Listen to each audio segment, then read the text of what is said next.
So, not to steal something from one of our favorite sitcoms, but Casey, are you a little stitious or are you superstitious? I'm superstitious. There you go. Well, because at Augusta, it's not only about your swing, there are a dozen unwritten rules that say if you slip up, if you do them, you are not winning the Masters. Can you name some of them? Only one I know off the top of my head is you can't win the par three contest the week of. That is correct. No one who has ever won Wednesday's famous family friendly par three contest has ever gone on to win the Masters. They've had some close calls. Um, in recent years, the most famous one who didn't win it, but had a very memorable moment was Tony Finau when he almost broke his own ankle after he hit a hole in one. And then he actually did, everyone was fading him that week. He actually did a top 10 that week. So it was pretty amazing. We got a couple other ones on here that are pretty interesting. Apparently, if you look at the pressers, especially on Sunday, for a person in contention, they will not mention one thing. Do you know what that one thing is? Say the green jacket. Yeah. If you look at a lot of pressers, even the night before on Saturday, if they're in contention, they will not say the words green jacket. And it's something I've never really noticed before, but that's also very fascinating. Then I found out about this other one because Mr. Ludwig Oberg accidentally did this and didn't realize it, but he stepped foot inside the champions locker room during the week by accident. So if you ever go back on Full Swing, he did this. That's a big no-no. That might be a couple year-long big no-no, the curse on that one. So can't do that. And then do you know the process for the bibs? I think it's the order in which you sign in the first day, correct? That's the number correct. you get? It is minus one thing. Number one is reserved for the previous year's champion. So Rory will have caddy bib number one. Otherwise, it is based on the order you show up and sign in officially to the Masters tournament. There are some very lucky numbers. There are numbers that have won multiple times, but there is one short number that's been worn the most and has never gotten a win. Can you guess the number? 13. You know what? 13 has 3 wins.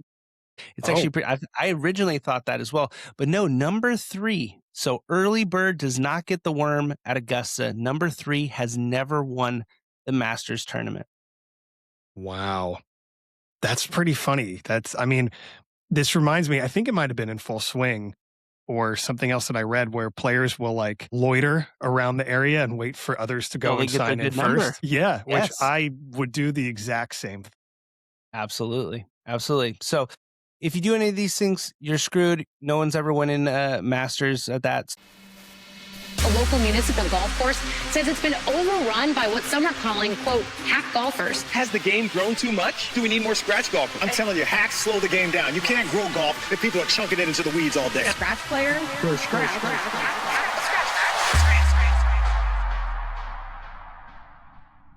Hey everybody, it's Dez and welcome back to the Hack and Scratch podcast, episode number 10. We are at double digits, Casey. We're experienced. How are you doing? I'm doing great. Yeah, 10 episodes. I think we've covered a lot of cool stuff and it's only getting better and better. Absolutely.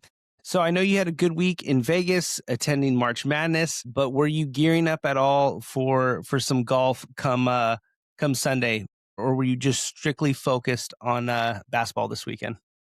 I mean, I definitely was focused on basketball, but one thing I kept thinking of like, what is the March Madness for NCAA golf, or what is the equivalent? And I realized I don't know many of the NCAA players right now that are like probably top 10 of PGA Tour use. So I looked a bunch of them up, and some of these guys' resumes are just incredible. Like they've won multiple awards for college achievements and high school achievements. So it's definitely something I'm going to start paying attention to a little more after seeing all these great NCAA basketball players, is keeping an eye on the NCAA golfers, because we're going to see them on the tour eventually.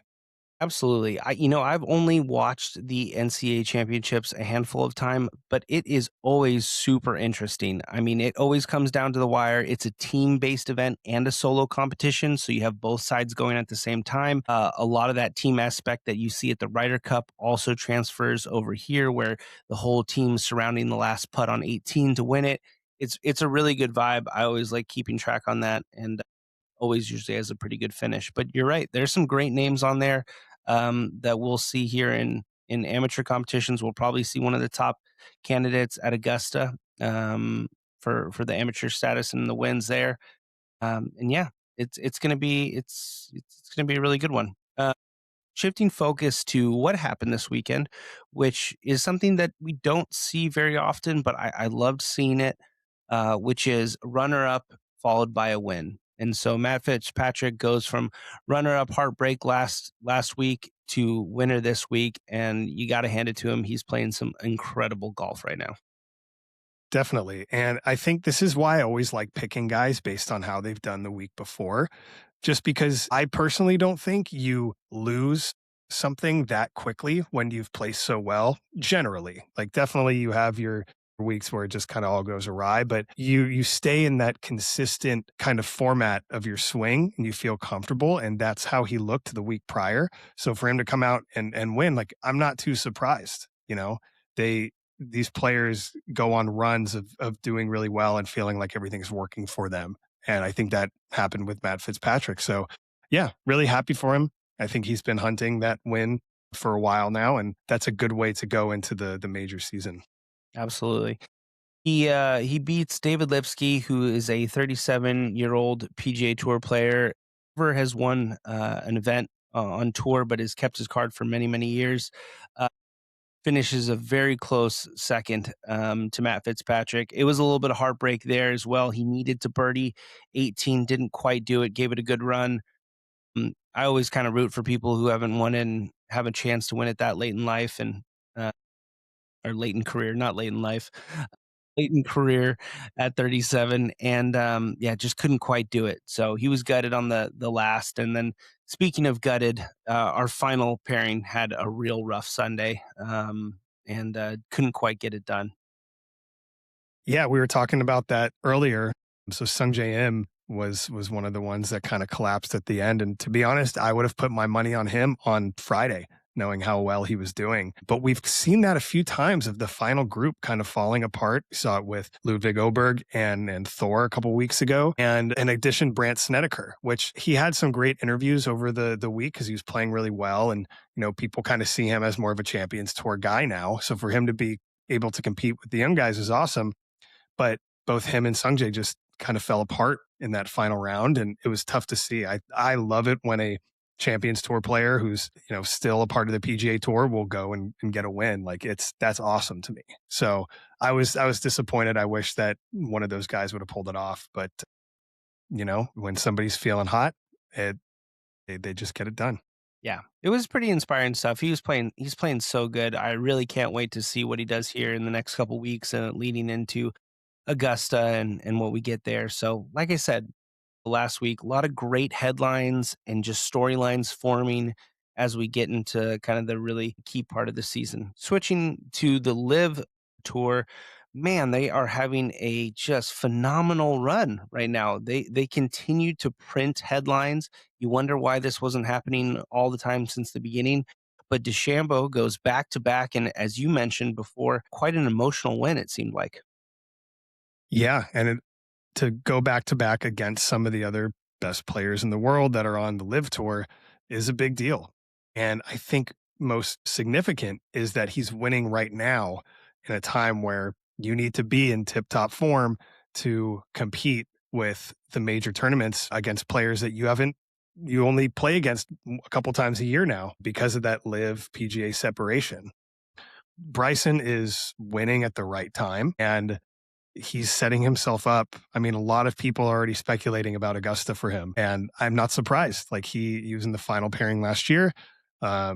He's had some close calls with it, and he's a multiple major winner, so he's going to be somebody to look out for. Yeah, absolutely. It's going to be interesting if Scotty can pull it off this week in Houston. The stories are really writing themselves with all the top golfers in the world just coming into form.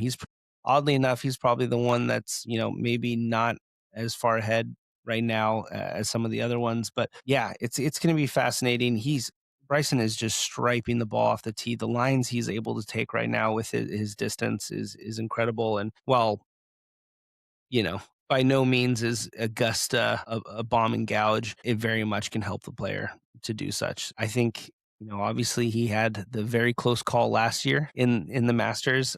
I think he's probably most likely right in the mix again. So it should be really great. But it marks his second straight live win, as we said, but also a win for his team, the Crushers. So that's another great thing is his team also won that event. It was the first ever live event hosted in South Africa. That's incredible. As such a great nation South Africa is for golfing and the golfers that have come out of there, I'm sure the crowds were just absolutely fired up for this tournament. Yeah, it's pretty cool. I mean, that is one of the things that I will say about Live is that they bring golf all over the world, Singapore, South Africa, some of these places that you're not necessarily going to see a PGA Tour or DP World Tour event. So they're taking advantage of kind of that missed market, which is pretty cool. And like you said, South Africa has a pretty significant golf culture with a lot of professional golfers coming out of there. So it only makes sense that they would want to do something. Yeah, I'm sure there were a bunch of South African golfers on DP and PGA Tour this week that wish they were playing in that. That's for sure. Yeah, 100%. Well, good. We have the TGL season is coming to a wrap. We had the first, which we were kind of surprised of, first match of potentially 3 in the finals between Jupiter and LA tonight. Did you catch any bit of it? Yeah, I did. And it was kind of a close match, especially toward the end. But yeah, shout out to my LA Golf Club for pulling it off tonight. I think the last hole was singles Saad Theegala versus Kevin Kisner. And LAGC had thrown the hammer. They were down by 1. And so they needed to win the hole in order to switch, flop the scores and pull it off. And Saad Theegala was able to make birdie. Kevin Kisner was not, and he had a chip in to tie the hole. Unfortunately, it was just off the mark. Did he skull it and hit the flagstick? He didn't, surprisingly, but he came very close to holing it out, and that would have tied it, which would have given them the win. So kind of dramatic end to it.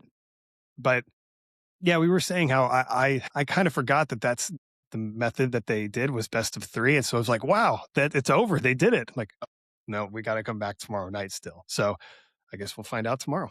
We will. Yeah, we'll see. I would have to assume LA can at least pull off one of those 2 victories. So looks like the cup's coming home to you, which is pretty awesome. Yeah, great.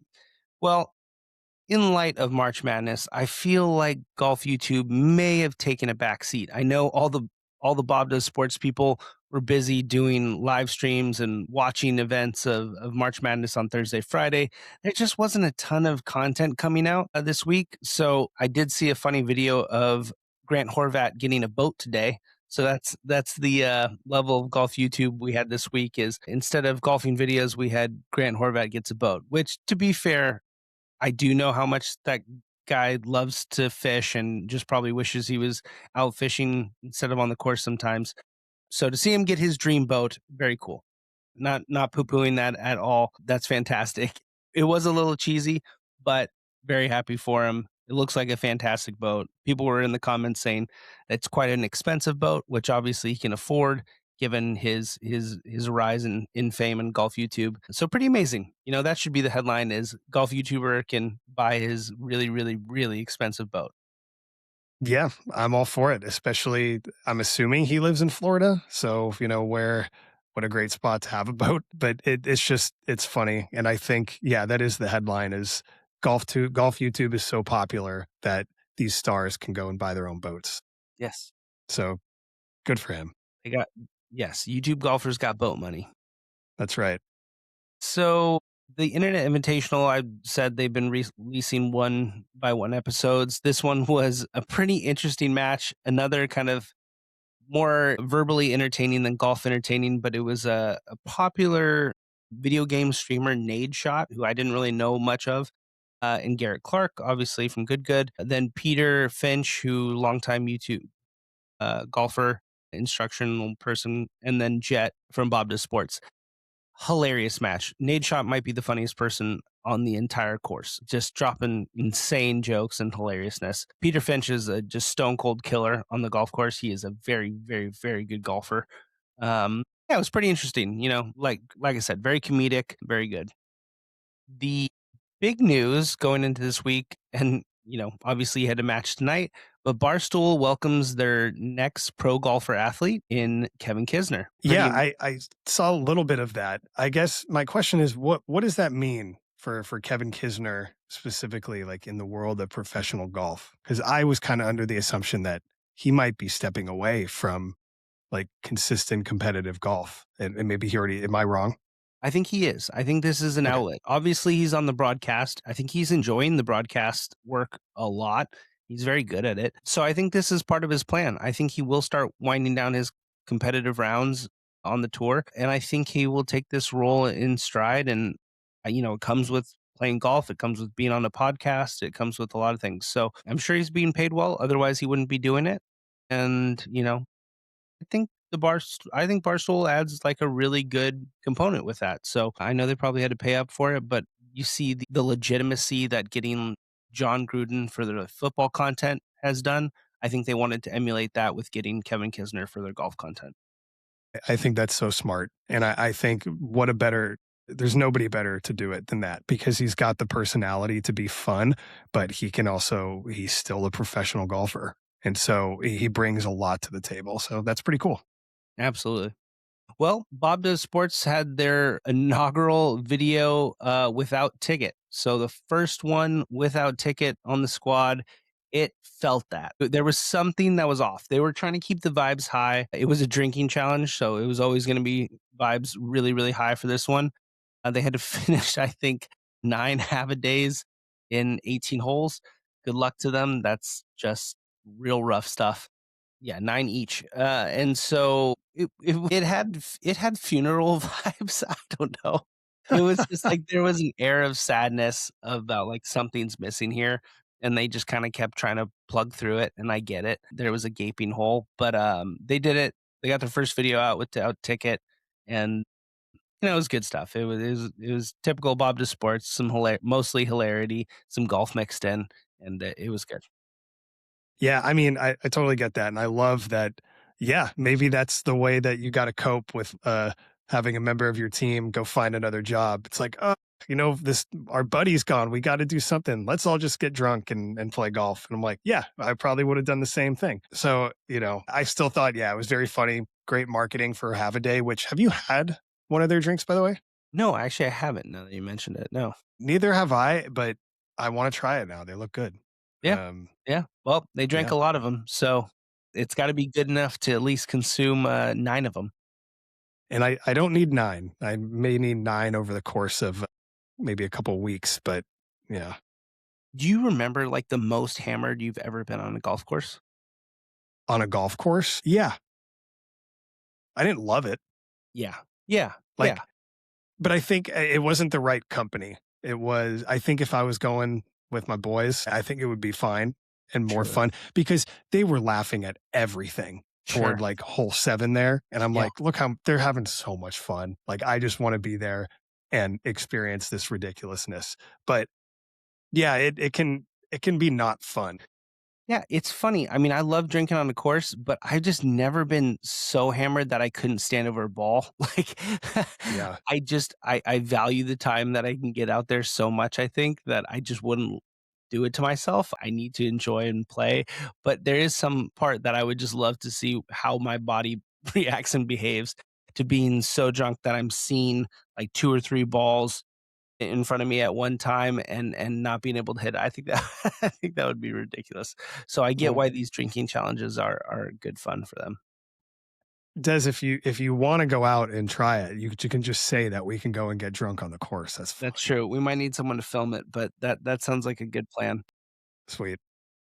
All right. So as we move into professional golf this week, not that YouTube isn't professional golf, but more professional golf, we have the Houston Open at Memorial Park. It's a long, long par 70. Now, the thing is that it's not too penal of a rough.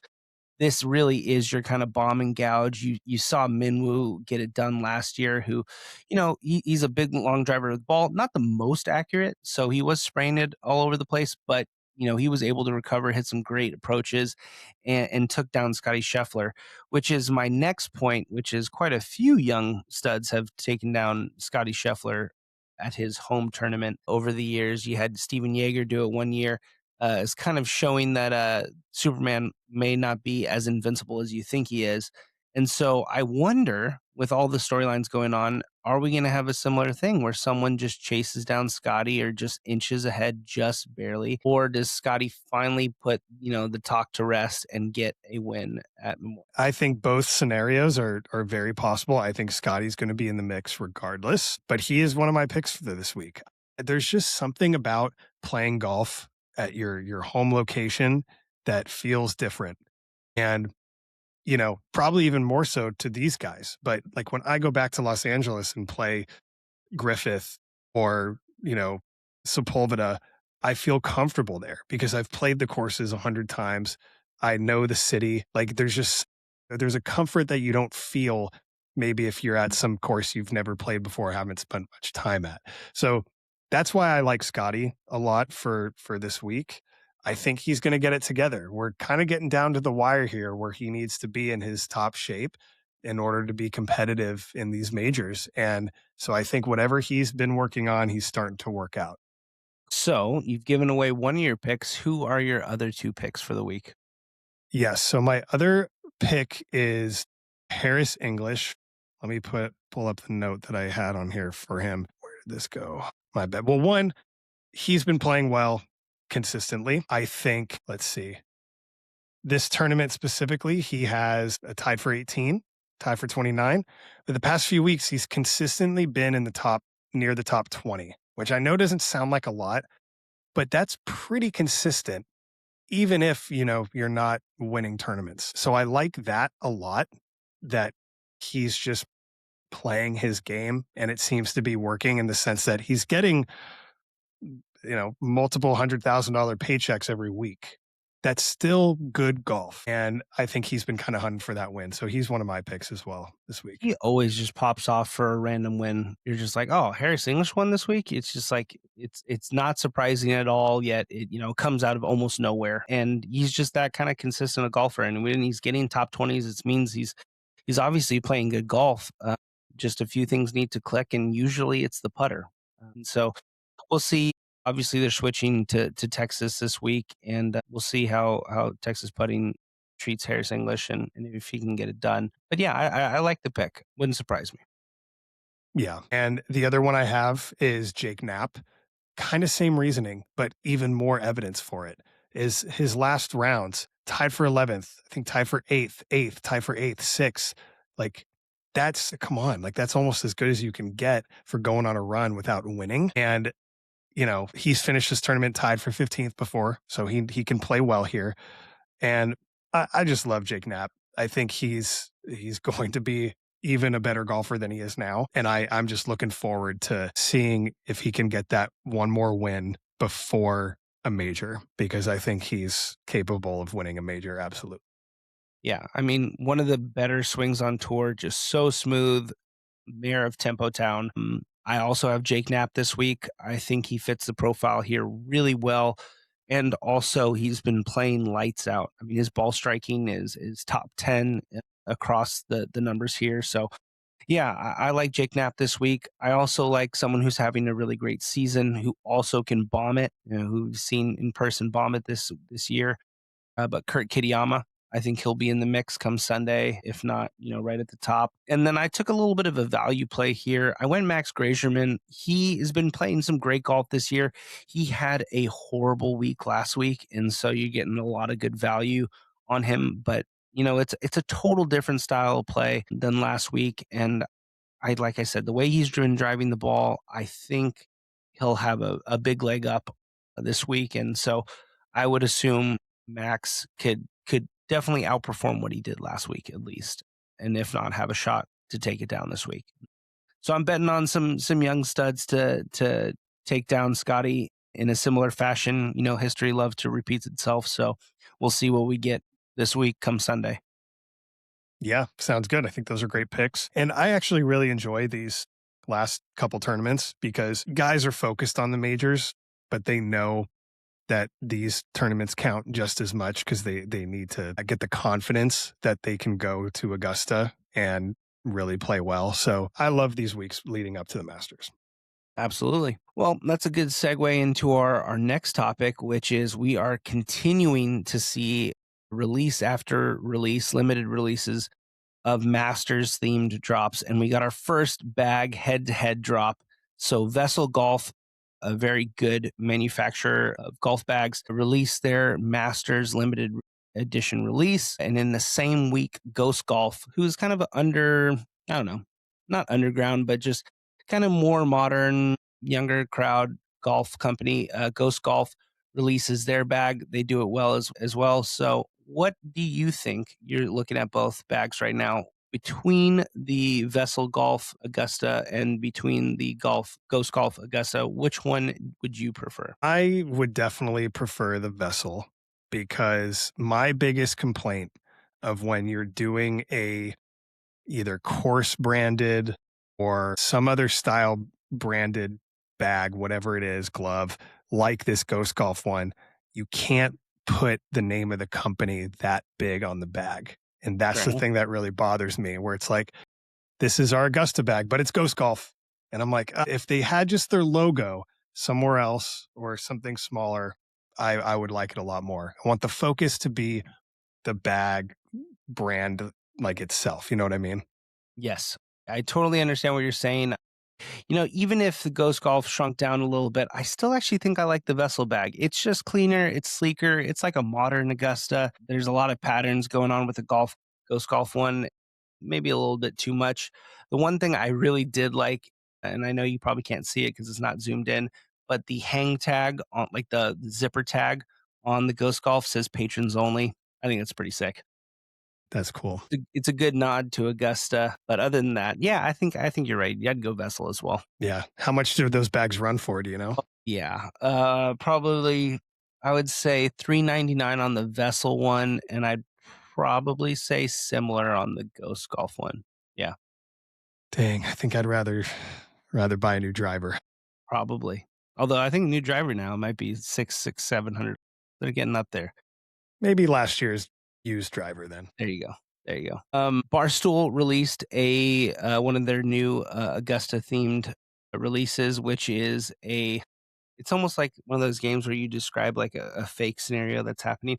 So it is a teddy bear holding an azalea in a glass, wearing a painter's suit caddy outfit in Masters Augusta green. And it's a knitted sweater, very old money, very knockoff Ralph Lauren teddy bear polo, but for Augusta. You know, I hate that I like it a little bit. I truly despise myself for liking it a little bit. It just must be how much I love all things Masters. But yeah, it's pretty cool. So go check it out. It looks good. All right. Speaking of which, I had the craziest thing happen to me today, which I texted you. It brought me to my knees. How much pain. So I ran a contest a year and a half ago, which you were in. You could have been the person I was sending this to, Casey. And the prize was tickets to a practice round in the Masters. And so today from FedEx, I got the tickets in my hand to go to the Masters, and just instantly had to package it up and send it on its way to the winner. And it really pained me to my core to hold tickets to the Masters, something I've never gone to, always wanted to go to, and just have to let someone else live in the glory. Brutal stuff. Brutal stuff. Yeah. You sent that to me and I felt uncomfortable. And I wasn't even the one who am getting the tickets. But, you know, it has to be a weird feeling holding them in your hand, knowing like, yeah, you can't go. Yeah. Kind of reminds me of a conversation we had a while ago about what you would give up to play Augusta. But, you know, that's rough. I also good on you for following through with your contest. I think some people might have been like, ah, shoot, you know what? I'm just going to see if they don't notice that I'm going to go instead. That would be something. No. Yeah. If anything, I'm a man of my word. So, but I might not run a contest that good ever again. we'll see. So, speaking of contests and games, we got our games coming up. So, the first one, we are blind ranking a very interesting topic. Some of the greatest golfers ever have never won tournaments that they absolutely should have. And so today we are blind ranking the most shocking losses. And I'm going to run you through the list. There's 8 of them. I want you to blind rank. One being the most shocking. I cannot believe they haven't won this tournament. To 8. It's a little shocking. All right, you ready? I'm ready. This is one we've talked about. Phil without a US Open. That's a big one. I mean, I think the thing that I always have to remind myself is, and people will disagree, whatever, Phil was living in Tiger's shadow for years. Like, that's the reasons why he never did win a US Open. So that's big. That, to me, I would put it like number 2. Yeah. You know what? It's one of the ones here that you're like, I just really wish that did happen. So it makes sense. Okay, this is another one we've talked about. Tiger never winning at Riviera. Crazy. Yeah, this one's kind of crazy. And I remember as a kid when I would go to the Nissan Open, I think then it was the Northern Trust, then the LA Open, now it's the Genesis. I would go with my dad and, we'd go watch Tiger and be like, God, I hope he wins today. And my dad would always say, he's like, Tiger never really plays well at Riviera. And I'm like, yeah, but he's Tiger Woods. And like, still to this day, I have that voice from my dad telling me like, Tiger doesn't play well at Riviera. And he still hasn't. And it's hard for me to, I wish he would have won there, considering that's where his PGA Tour career started, So that's a tough one. But Riviera isn't a major spot. They're never going to have, actually, I shouldn't say that. I think they are going to have a US Open at Riviera at some point. No? Are they really? Okay. I could be wrong. So they used to, I think. They used to. Yeah. Yeah. So it's a major potential course still. Sure. So yeah, I mean, this is a long-winded way to say that's a tough one, but I'll put that at a 4. Okay. Yeah, 4 is still high. Well, I'm going to give you the benefit of doubt here, and I'm going to basically tell you over or under.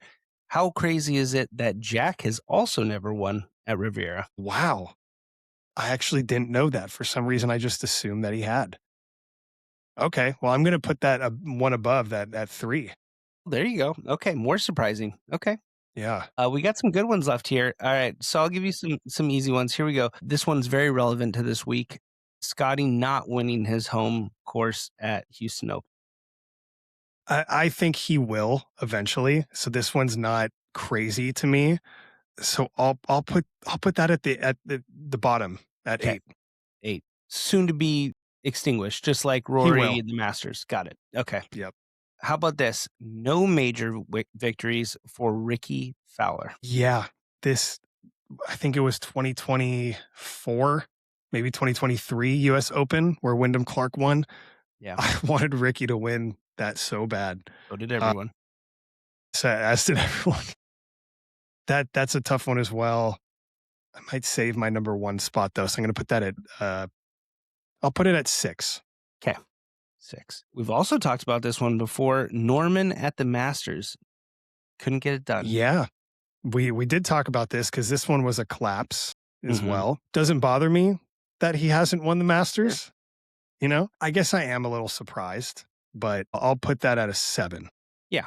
Okay. I can live with that. This next one, and you only have 2 left, kind of crazy, is an established European career as this guy has, Ryder Cup hero, Masters win. Sergio Garcia has never won the Open Championship. Yeah, and I think a lot of the European players value the Open more than the Masters. So that's a big one. I don't know if that's number 1 worthy though. So I might save my number 1, but that is still a big deal that Sergio has not won at the Open. So yeah, I'll put that at my 5.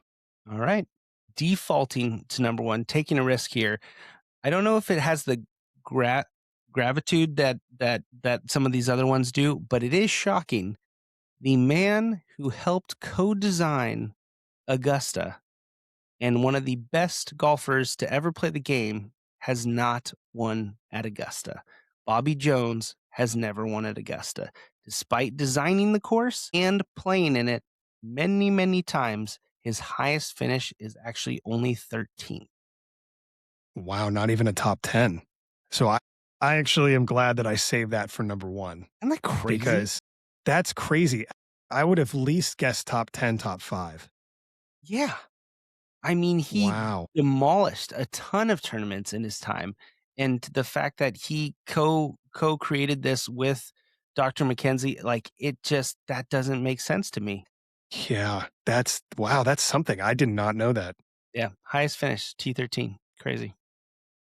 Fascinating. Well, you did good. I love your list. It's well ranked. Yeah. Would you have moved anything around? I do think just the fact that Sergio hasn't won an Open, or probably will never. Well, you never say never, but most likely will not win an Open, is pretty crazy. That should be high up on the list. But I also agree with you. Phil needs to be up there as well. All the tournaments he's won, even in Tiger's shadow, should probably still have a U.S. Open. So yeah. Yeah. All right. Well, I realize that I read a lot about golf history, a lot of players and accomplishments. And so I thought we'd do Name That Golfer. I'm going to give you one clue and we'll see if you can get it on the first one. If not, I have a follow-up hint that should allow you to get it. If not, then you don't get it. You're really testing me wearing this damn hat today, and I like it. Yes, that's actually the reason. I saw the hat and I made these new questions for it. Let's do it. Because I want to seem smarter. Okay, so player number one. This superstar became the first male golfer from his country to win a major championship. I'll go Hideki Matsuyama. You ding, ding, ding, right on the money. Really proud to give his country that win. Probably one of the greatest players. Yeah, I'll say that. There's a few others as well. Yeah. I mean, listen, I obviously love the Masters. There are a ton of moments that you could put up in frame from the Masters. However, one of my absolute favorite that almost gets me emotional just saying it is his caddy taking a bow on 18. Cinema. Unbelievable. Incredible. Absolutely incredible. Yeah. That was on the cover of either Golf Magazine or Golf Digest. I think Golf Magazine. And I still have that one because I'm like, this is the best cover that I've ever seen. Another thing, and we will do this another week, but ranking the Masters champions dinners, I think Hideki's might be up there a bit. He did some really just great things with Japanese cuisine. I know he had some really nice nigiri and like special different cuts of tuna and toro brought in. There were some people were really looking forward to that meal. That's yes, I agree. Yeah. Well, nice job. First one for one. Yeah, really good. All right, player two. At age 17, he cut down 3-iron to 60-degree wedge to be the same length. That's the easy one. Bryson. Okay. I thought you would get that. That's why I didn't need the follow-up He's the only clue. psycho that would do that. Who would do that? Yeah, that's. I don't know, but I didn't know he did that at age 17. I didn't early know he did it as early as 17, but that does not surprise me.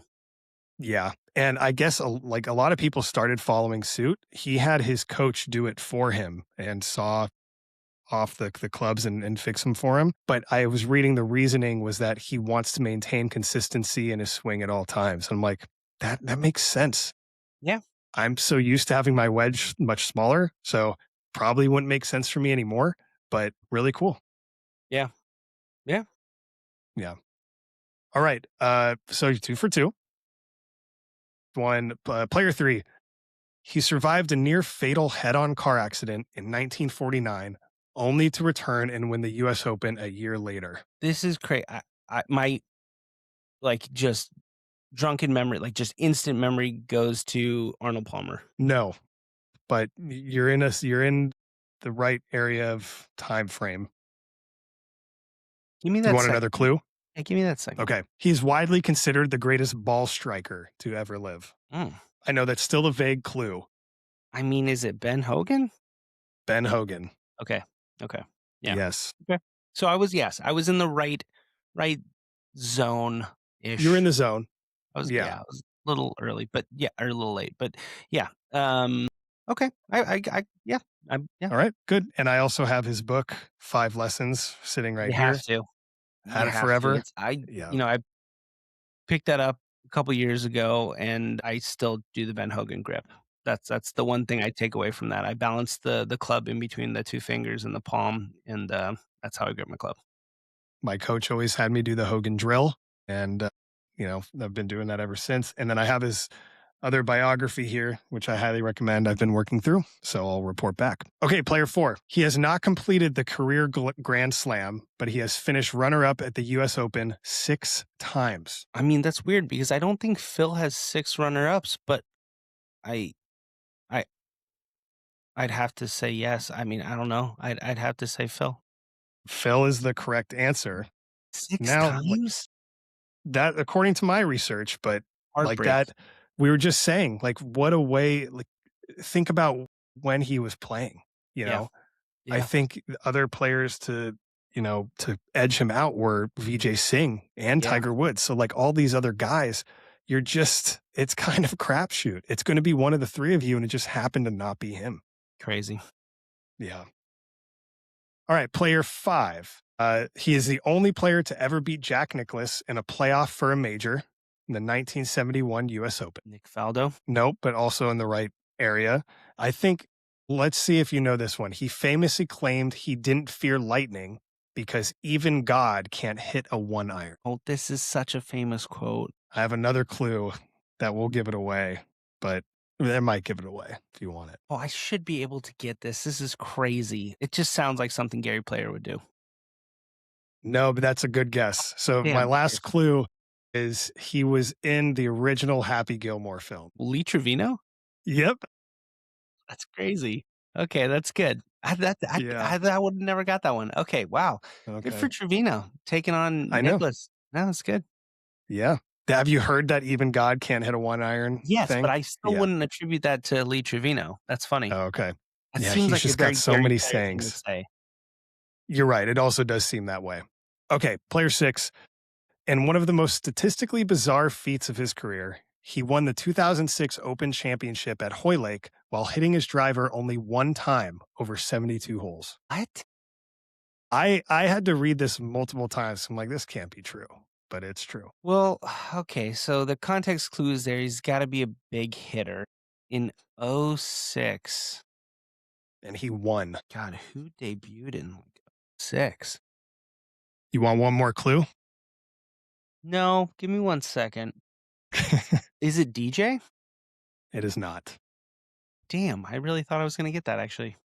Okay, this player took only 291 days from his first professional round to become the #1 ranked golfer in the world. I mean, no way. Was it Tiger? It was Tiger Woods.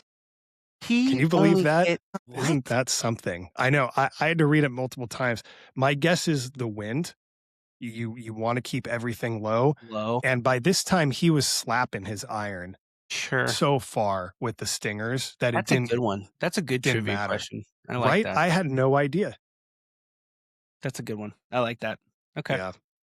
I knew for Tiger, I can't just say like he wears a red shirt, like you need something good that people don't know. Well, I mean, That- I don't know what other meteoric rises to #1 in the world would be, but there's there's no way there's anyone close to 291 days. That's insane. insane. Yep. All right, this next one's going to be tough. This is player 7. He's the only PGA player to have a win on the LPGA Tour. Seems like a trap. It's not. I'm assuming this was like a co-ed invitational. It was an invitational. Shoot, I meant to write down the Let's name go. of the Let's go. tournament. Minwoo Lee. No, much older. They don't do this tournament anymore. I'll say that. I don't know. Okay, I'll give you one more hint because I think you'll get it on this. But Okay. he has 82 wins on the PGA Tour, tied with Tiger Woods for the number of wins. Sam Snead. Sam Snead. So How did he win the LPGA tournament? let me pull this up real quick. On February 1962, at age 49, Snead won the Royal Poinciana Plaza Invitational, an LPGA Tour Battle of the Sexes tournament, where he faced off against 14 LPGA pros. The low woman was Mickey Wright, herself Snead's equivalent in women's golf at the time, with the most wins on that tour. And he played in it the year prior and was beat, but he ended up winning this year. So if you look on his Wikipedia page and his other like official stats, he has a recorded LPGA win. You dug deep to find these ones, and these are good. These are real Yeah. good. I knew, I kind of had the feeling you would have that reaction when I gave Yeah. the first clue, though. Okay, last one. So I think you're half and half right now. Player 8. He was the 9th alternate in the 1991 PGA Championship at Crooked Stick, and he ended up winning. How did he get into the field as the 9th alternate? It's a great question. Is that several players had withdrawn, and I think Right. the last He's one gotta was be Nick local. Price. It's gotta be local. So he drove Yeah, he's from gotta be- Memphis overnight to make his Thursday morning tee time because one of the other players dropped out to be at the birth of his child. All right, you're gonna have to give me one. I'm gonna take Okay. an early one. Hit me. He currently plays on the Champions Tour, which I know doesn't help that much. You But I know, can give, yeah. this. Oh God, it seems it's tough because like my mind goes to it was wait, He has 19 professional wins. okay. But this just doesn't seem like he would need to be the 9th alternate. That's what's really throwing me. Is this golfer's good enough to have 19 wins, but needs to be the 9th alternate on a tournament? But it was 1991. I know. I'm gonna get this wrong. Oh God, I'm gonna get this so wrong. But I'll throw Ernie Els in there. That's a good guess, but it's John Daly. Okay. Okay. I wasn't too far off. Okay. That too is far off. awesome. That Yeah. is I should have known you would end on a John Daly one. Of What am I doing? course. What am I doing? Yeah. That's incredible. Yeah. That's the That's most kind of one of those crazy, moments of where everything just kind of aligns. You get the call, hey, you got to be here. I'm going to jump in the car and drive 8 hours, I think, to get to People need to the make that course. into like a little movie. That's epic. That's There is so a good YouTube video of him talking about it. ugh. So I highly recommend that. But yeah, a lot of interesting stuff with these golfers. Wow. That's a good one. I like that one. Yeah. Good one and one. You did very well. I Like did some of okay. these I were did okay. hard. Yes. I wouldn't have known most of these had I not looked up these crazy facts. I feel like definitely on the second clue, my ball knowledge came in handy. So yeah, I feel Definitely. respectable about that. The Lee Trevino one's crazy. I can't believe I missed that one. But that's the only one I regret. Got it. Well done. All right. We have a draft between you and I to close the show tonight, and it's a good one. Do you want to intro it? Yeah. So I thought we would snake draft building the best golfer at any point in their career, but based on their separate skills. So we have 5 categories: driver, irons, wedge game, putting, and mental toughness. So we're each going to pick a player for each category. You cannot use the same player twice. And at the end, we're going to see who we think has the better team, or we'll let the world to decide. I love it. I love it. I will give you the honors of starting off with driver. All right. Yeah. Okay. Yeah. It's just hard. Sorry. We're going right off the top. We're That's taking fine. it. I'm going Rory. Rory off the tee. It's a good one. It's a really good one. You could use them later. I get it. But it's a hard one to pass up on this. So I'm going Rory. I understand. Cool. So now I pick a driver and then an iron, right? I always get a little confused. Driver, since you took kind of the power play, then again, I guess I'm going to have to go Bryson DeChambeau. Ooh, nice. It's a good one because you probably wouldn't pick him for anything else. Yeah. That's a good one. I did actually think about doing Bryson, hoping that Rory would fall further down, but that's a great one. Yeah. Irons, I am definitely taking Colin Morikawa. I just You're think such a homer. just the best iron player ever. And he's smart with the rope X grips. He knows what he's doing. Yeah, he's my pick. All right. I'm gonna fight your Colin Morikawa with my Scotty Scheffler. Dialed in irons. Okay. Yeah, it's good. I'm going Scotty for my irons. And now I get my wedge game. You're in trouble. There's two names that come to mind here. God, this golfer's so good already. I'm going hands like no other. We're going none other than Phil. See, I kind of was hoping you would forget about Phil from our earlier conversation. Never.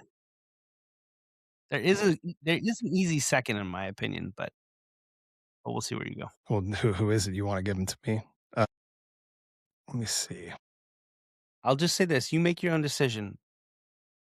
But P. Reed around the greens is pretty deadly. That's true. That's true. But no, I'm not gonna take Patrick Reed. Okay. Wedge, I'm gonna take Jordan Spieth. Yeah. I think he's always been really solid around the greens. I wouldn't take him for putting, but I'll take him for wedge. So, all right, so now I need putting. Also, like nobody's taken Tiger, technically. I think we both have our eyes on one prize for Tiger. I know. Unfortunately, you have the first pick on that one. That's right. So that'd be a good strategy to take him now. That's kind of what I'm thinking. I think if you want to save yourself, you might need to do that. I think I'm going to. I'm going to take like 2007 Tiger putting with the GSS Scotty Cameron putter. Perfect. Makes sense. I'm going round us out. I'm going goat for goat. I'm going Jack on the putter. Yeah. Mental toughness. Obviously, Tiger would have been the GOAT on this one. Can I put Tom Brady in here? Mental toughness. Well, Michael Jordan is a golfer. Let's see. Mental toughness. Someone who's just continually got it done. You know what? Sorry. This is going to sting so bad, Casey. I know. I'm going a person who don't give an F about anything. Just show me where the first tee is. I'm going John Daly. Wow. You know what? I think that is such a good pick because people like John Daly, what are you talking about? He doesn't care about anything. Yeah, exactly. He's playing golf and he's either going to win or he's not, and he's going to feel exactly the same. Yeah, stings. That's a good pick. I am going to round it out with Nick Faldo. Yeah, we've heard Nick Faldo talk a lot as an analyst, talk a lot about like golf and documentaries. And I've often heard him repeat that you have to just trust how you're going to strike the golf ball. And I think he says it in Tiger's documentary as well. And that it's so true. Like you have to trust that your game is game. And he did. And so I think he is one that I would pick for mental toughness. Yeah. These are two extremely gifted golfers that we've created in our odd Build-A-Bear workshop. Yeah, these are too good. It's hard to decide. It really is. Wow, good. I like that game. That was a good game. We should run that back again. Well, cool. Any parting words before we end this week? Not really. We're getting into the most exciting time of the year for golf, so I'm pretty stoked. Yeah, it should be a good one. All right, well, that's going to do it for us. Thank you for joining, and see you next time.